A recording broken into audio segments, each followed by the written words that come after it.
Amelia Earhart. A name that stands as a symbol of courage, adventure, and innovation. But for many, it's also a name tied to one of the greatest unsolved mysteries of the 20th century.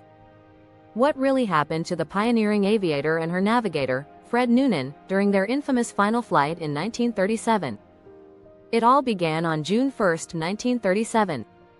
Amelia and Fred took off from Miami, Florida, in a sleek Lockheed Electra. Their goal? To become the first to circumnavigate the globe along an equatorial route. The journey was nothing short of ambitious, covering over 29,000 miles. For Amelia, this wasn't just about setting a record, it was about pushing boundaries, proving what women could achieve in aviation and beyond. The early stages of their flight went smoothly. They soared over continents and oceans, stopping at key points to refuel and rest. Amelia's voice filled the airwaves, detailing their progress with a tone of determination and hope. By the time they reached Lae, New Guinea, they had completed about 22,000 miles of their journey. But the next leg of the trip would prove to be the most perilous, a 2,500-mile stretch across the vast and remote Pacific Ocean. Their destination was a tiny strip of land called Howland Island, a crucial refueling stop. The U.S. Coast Guard had stationed the cutter Itasca near the island to assist with navigation and communications. On the morning of July 2, 1937, Amelia and Fred took off from Lae. Weather conditions were challenging, and visibility was poor. As the hours ticked by, tension grew. Radio transmissions from Amelia's plane indicated that she was struggling to locate the island. Her last known transmission was chilling. "We are on the line 157,337. We are running north and south." After that, silence. When they failed to arrive, the U.S. government launched the largest search and rescue operation in history up to that point. Ships and planes scoured thousands of square miles of ocean. But despite their efforts, no trace of the Electra, Amelia, or Fred was found. Over the decades, numerous theories have emerged.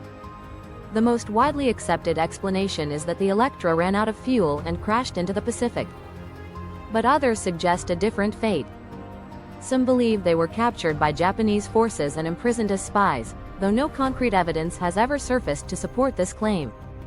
One of the more intriguing theories centers on Nikumaroro, a remote island in the Pacific. In 1940, a British colonial officer found skeletal remains there, along with a box thought to contain a sextant, a tool used for navigation. Initially dismissed, these findings have been re-examined in recent years. Modern forensic analysis suggests the bones could have belonged to a woman of Amelia's height and build. Coupled with other artifacts, such as fragments of 1930s-era equipment and personal items, this theory has gained traction. Despite these clues, definitive proof remains elusive. Expeditions to Nikumaroro continue, with researchers combing the island for evidence that could finally solve the mystery. Meanwhile, some theorists believe Amelia survived the crash and lived out her life under an assumed identity, though these claims are largely speculative. What makes Amelia Earhart's disappearance so captivating is not just the mystery itself but the legacy she left behind. Her courage and determination paved the way for women in aviation and beyond. She challenged societal norms, proving that the sky was no longer the limit for women in the 20th century. While her fate may remain unknown, Amelia's story continues to inspire adventurers, dreamers, and truth-seekers.